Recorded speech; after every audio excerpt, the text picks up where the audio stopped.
ಕಥಾನಾಯಕ lucky ಅಂದ್ರೆ ಸೃಜನ್ ಲೋಕೇಶ್ ಜನ್ಮದಿನದಿಂದಲೇ ದೌರ್ಭಾಗ್ಯದ ಹೊರೆಯನ್ನ ಹೊತ್ತಿರುವಂತಹ ಹುಡುಗ. ಅವನು ಎಲ್ಲಿಗೆ ಹೋದ್ರೂ ಅವನ ಹಿಂದೆ ದುರಂತಗಳ ಸರಮಾಲೆ ಬರ್ತಾ ಇರೋದಂತೂ ಇದ್ದೇ ಇರುತ್ತೆ. ಇನ್ನು ಕುಟುಂಬ ಬೀದಿಗೆ ಬಂದು ಬೀಳೋದ್ರಿಂದ ಹಿಡಿದು ಶಾಲೆಯ ಕಟ್ಟಡ ಕುಸಿಯೋವರೆಗೂ ಲಕ್ಕಿಯ ಜೀವನವೇ ಸಮಸ್ಯೆಗಳ ಜಾತ್ರೆಯಂತೆ ಸಾಗುತ್ತೆ. ಈ ಎಲ್ಲಾ ಕಷ್ಟ ನಷ್ಟಗಳಿಂದ ಬೇಸತ್ತ ಅವನು ಒಂದಿನ ಪ್ರಾಣವನ್ನೇ ಬಿಟ್ಕೊಳ್ಳೋಣ ಅಂತ ನಿರ್ಧರಿಸ್ತಾನೆ. ಆದ್ರೆ ಸಾವೇ ಅವನನ್ನ ಸ್ವೀಕರಿಸೋಕೆ ರೆಡಿ ಇರೋದಿಲ್ಲ. ಈ ಅಸಾಧಾರಣ ಘಟನೆಗಳ ಹಿಂದೆ ಏನಿದೆ? ಇದೇ ಕಥೆಯ ಮೂಲ ಕುತೂಹಲ. ಚಿತ್ರದಲ್ಲಿ ಕಾಣಸಿಗುವಂತ ದೆವ್ವಗಳು ಭಯ ಹುಟ್ಟಿಸುವಂತ ರೀತಿದ್ದಲ್ಲ. ಇವು ಅತೃಪ್ತ ಆತ್ಮಗಳು. ತಮ್ಮ ಇಚ್ಛೆ, ತಮ್ಮ ತೃಪ್ತಿ ಪೂರ್ಣಗೊಳ್ಳದ ಕಾರಣದಿಂದಲೇ ಅಲೆದಾಡ್ತಾ ಇರ್ತವೆ. ಇವರಿಗೆ ತೃಪ್ತಿ ಸಿಗುವಂತೆ ಕಥೆಯನ್ನ ಬೆಳೆಸಿರುವಂತ ವಿಧಾನವೇ GST ಚಿತ್ರದ ಆಸಕ್ತಿಕರ ಅಂಶ.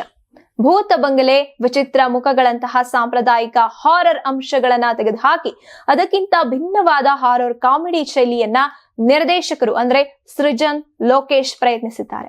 ಸೃಜನ್ ಅವರು ಅವರ ನಿರ್ದೇಶನದಲ್ಲಿ ನಿರ್ಮಿಸಿರುವಂತ ಇದೇ ಮೊದಲ ಸಿನಿಮಾ ಇದಾಗಿದೆ. ಮಜಾ ಟಾಕೀಸ್ ನಂತಹ ಶೋಗಳ ನಡೆಸಿಕೊಡುವಲ್ಲಿ ಪಡೆದಂತ ಅನುಭವ ಅವರಿಗೆ ಇದ್ರೂ ಕೂಡ ಸಿನಿಮಾ ನಿರೂಪಣೆಯಲ್ಲಿ ಇನ್ನಷ್ಟು ನವೀನತೆ ತರಬಹುದಾಯಿತು.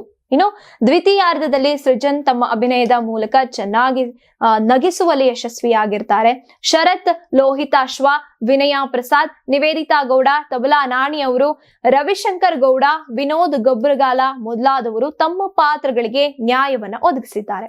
ಹಾಸ್ಯದ ಹೊರೆ ಹೊತ್ತಿರುವಂತಹ ಪ್ರಮುಖ ಜೋಡಿ ಅಂದ್ರೆ ಗಿರೀಶ್ ಶಿವಣ್ಣ ಹಾಗೇನೆ ಶೋಭರಾಜ್. ವಿಶೇಷವಾಗಿ ಕಳ್ಳತನ ಪಾತ್ರದಲ್ಲಿ ಶೋಭರಾಜ್ ಕೊಡುವಂತ ನಗು ಸಿಡಿಲು ಪ್ರೇಕ್ಷಕರಿಗೆ ಹೆಚ್ಚಿನ ರಂಜನೆ ಬೀರುತ್ತೆ. ಇನ್ನು ಗಿರೀಶ್ ಶಿವಣ್ಣ ಅವರ ಪರ್ಫಾರ್ಮೆನ್ಸ್ ಚಿತ್ರದ ಹಾಸ್ಯ ಕಣಜಕ್ಕೆ ಮತ್ತಷ್ಟು ಬಣ್ಣ ಹಚ್ಚುತ್ತೆ. ಒಟ್ನಲ್ಲಿ ಹಳೆಯ ನಿರೂಪಣಾ ಶೈಲಿ, ಸ್ಮಶಾನ ಸೆಟ್ಗೆ ನೀಡಬಹುದಿದ್ದಂತ ಹೆಚ್ಚಿನ ಮರುಗು, ಲಾಜಿಕ್ ಕೊರತೆಯ ಬ್ಯಾಂಕ್ ರಾಬರಿ ದೃಶ್ಯ, ಹೊಸತನದ ಮೇಕಿಂಗ್ ಕೊರತೆ ಇವೆಲ್ಲ ಸಿನಿಮಾದ ದುರ್ಬಲತೆಗಳು. ಹಾಡುಗಳು ಕೂಡ ಮನಸ್ಸಿನಲ್ಲಿ ಉಳಿಯುವಂತಿಲ್ಲ. ಆದ್ರೆ ಹಾರರ್ ಕಾಮಿಡಿ ಶೈಲಿಯಲ್ಲಿ ವಿಭಿನ್ನ ಪ್ರಯತ್ನ ಮಾಡಿರುವಂತ GST ಒಂದ್ ವೇಳೆ ನಗ್ಸತ್ತೆ, ಇಲ್ಲ ಒಂದ್ ವೇಳೆ ಕುತೂಹಲವನ್ನ ಹುಟ್ಟಿಸುತ್ತೆ ಅನ್ನೋದಾಗಿ GST ಸಿನಿಮಾ ನೋಡಿದವರು ಅಭಿಪ್ರಾಯವನ್ನ ವ್ಯಕ್ತಪಡಿಸ್ತಾ ಇದ್ದಾರೆ. ನೀವು ಸಣ್ಣ ಆಗ್ಬೇಕಲ್ವಾ? ಅದು ಒಂದು ಉತ್ತಮ ಆಹಾರದಿಂದ ಸಣ್ಣ ಆಗ್ಬೇಕಲ್ವಾ? ಪ್ರತಿದಿನ ನಮ್ಮ ಜೀನಿ ಸ್ಲಿಮ್ ನ ಯೂಸ್ ಮಾಡಿ ಯಾವುದೇ ಸೈಡ್ ಎಫೆಕ್ಟ್ ಇಲ್ದಂಗೆ ನೀವು ಸಣ್ಣ ಆಗ್ತೀರಾ. ನಿಮಗೆ ಮಾಧ್ಯಮದಲ್ಲಿ ಕೆಲಸ ಮಾಡುವ ಆಸಕ್ತಿ ಇದೆಯಾ? ಹಾಗಾದ್ರೆ ಕರ್ನಾಟಕ ಟಿವಿ ಡಿಜಿಟಲ್ ಮೀಡಿಯಾದಲ್ಲಿದೆ ನಿಮಗೆ ಒಳ್ಳೆಯ ಅವಕಾಶ. ಆಯ್ಕೆಯಾದವರಿಗೆ ಉಚಿತ ತರಬೇತಿ ಕೊಡ್ತೀವಿ. ತರಬೇತಿ ನಂತರ ಕೆಲಸ ಮಾಡುವ ಅವಕಾಶನೂ ಕೊಡ್ತೀವಿ. ಈ ಕೂಡಲೇ ನಿಮ್ಮ ಮಾಹಿತಿಯನ್ನ ಮೇಲ್ ಮಾಡಿ.